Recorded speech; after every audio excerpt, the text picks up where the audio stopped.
What is it about the number 12 and the name Tom? By my count, from 1974 to 1988, 5 Hobart lacrosse players wore the number 12.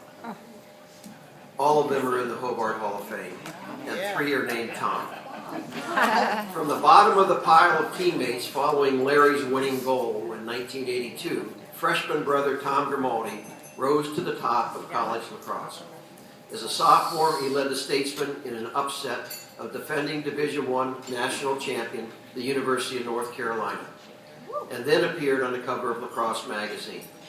That photo op was no Sports Illustrated jinx, as Tommy was selected Division III Attackman of the Year as a junior and the Division III Player of the Year as a senior. Fundamentals were the foundation for his crafty play. His nose for the goal, his eyes always up for an open teammate, his split-second decisions, his knack of intercepting the opponent's clearing pass, his strength, tight pivots, precise dodges, his uncanny ability to get open around a crease. Whether Tom Grimaldi had the ball or not, you just had a feeling something good and exciting was about to happen. Dave Urich says, Tom had the unique ability to take his game to an even higher level against the best competition.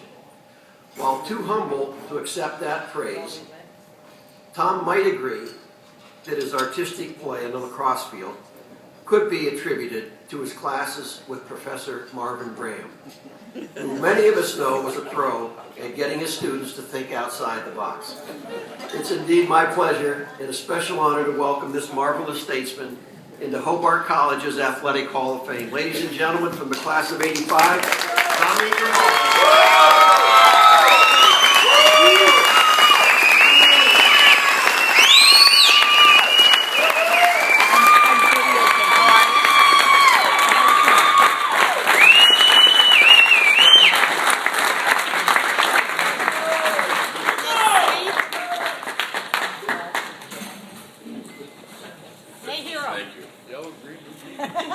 Thank you, Mr. Hanna. Thank you, President Guerin, the Hobart Hall of Fame Committee for bestowing this wonderful honor on me tonight. I can't believe it's such a fitting honor for me to be inducted to this Hall of Fame, following my brother's footsteps, seeing as I've followed his footsteps my whole life. I remember started playing sports in high school. My freshman year, I was playing football. The first day of practice, Larry was a senior, I was a freshman. Coach just come up to me and said, "You know what? You're a little Grimaldi. You know, Larry's a damn good quarterback. We're going to make you quarterback." So I played quarterback, wore number 12 like my brother. Came into the winter season, started playing basketball. I said, Coach came up to me first day of practice. "You're a little Grimaldi. You know? Larry's a damn good point guard. We're going to make you a point guard."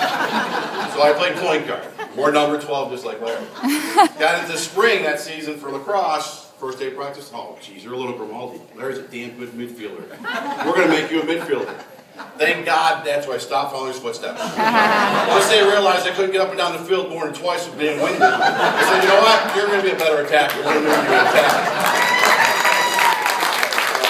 I have to thank you, Larry, though, because paving the road is something that's amazing that he did for me. With his accomplishments and his standards, that he set the bar so high that it made me work harder, made me a better athlete. I thank you, Larry, for that. I remember taking my son, Devin, to college 3 years ago, and my son David just this past fall. Told him, I said, "You know what, the first couple of weeks when you're in school are going to be a little difficult. Everything's new. You got to do everything else is new. You're learning different things. You got different professors, different way of coaches coaching you. But I said, after you get through those first 2 weeks and you settle in, it's going to be the best 4 years of your life." And I can say that honestly because of my experiences here at Hobart College. It seems like yesterday we were coming out of a practice, and Coach Urk had us running late again. And there was 2 dining halls on campus, and I haven't missed too many meals in my life, you can tell.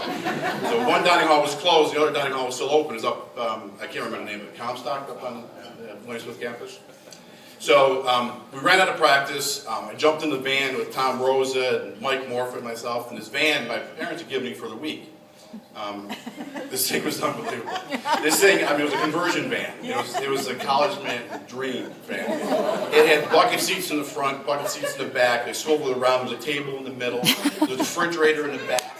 There's a bed in the back. And then it had a blowhorn that when you push the button, Ronnie, you guys up in Cedar would love this. It played a Notre Dame fight song. This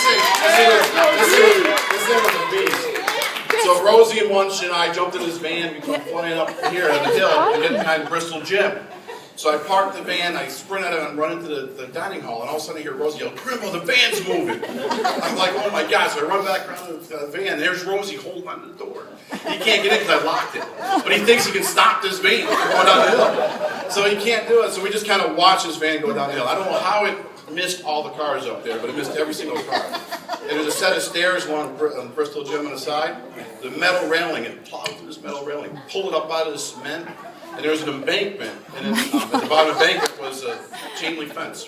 And it had a baseball diamond, because we used to play baseball at Oakland. Oh my And the baseball diamond was there. So after it plowed through the fence, this thing went airborne, toppled over the fence, and wedged itself halfway between the baseball backstop. So Rosie and Munch and I were just trying to sit up and tie the steps. We didn't know what to say. And Munch, he's this little guy, Munch about 5'5". He looks up to me and he goes, "Hey, Grimble, let's get in and take off. No one ever know what happened." And I just had to laugh at the kid because number one, I knew he was serious. And then number two, there was about 100 people running over to see what the heck happened. So I couldn't move. So it's just these memories that you have forged here, going to school, are just unbelievable.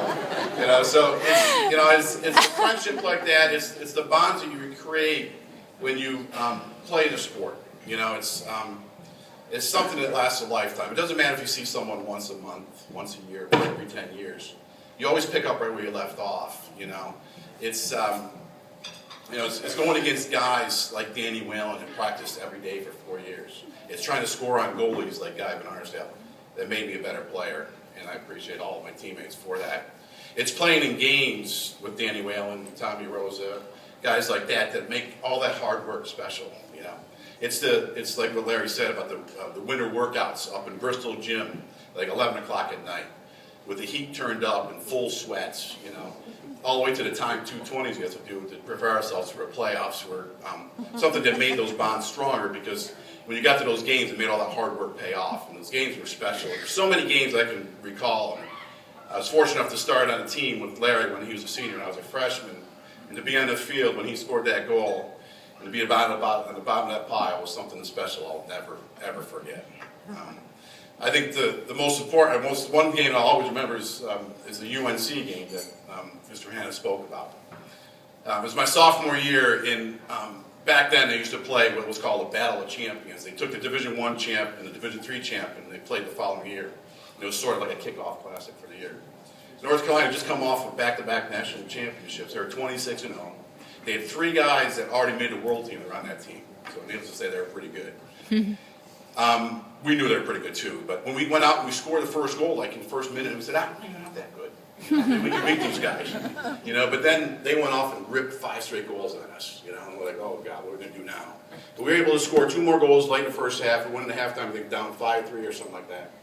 We knew we could play with these guys. So we went out in the second half and we scored 5 straight goals on that. We maintained this 3-goal lead for most of the game until late in the fourth quarter. They scored 2 quick goals on us. It was a 1-goal game. Coach Eric calls a timeout. In the timeout, that's all he said to us. You know what? You guys just got back from Florida, where you worked your butts off for the whole week. There's 4 guys in a hotel room, smelling each other's dirty jockstrap for the whole week. You're going to blow this game? I don't think so. We broke out of the huddle, you know, and I'm walking on the field, my fellow 2 attackmen, and I said, you know what? Now that I think about it, those rooms did stink. So he did exactly what he wanted to do. Is he stopped that momentum, stopped us from thinking about that momentum swing. Went back to playing lacrosse. We scored 2 goals. We beat them by 3. It was unbelievable. Yeah. Unbelievable timeout. That was one of the best timeouts I've ever seen. Coach, I'd like to thank you, Coach. It was my honor to play for you for 4 years. And your compassion, your respect you had for your players was unbelievable. And it's something that made us work hard. Made us want to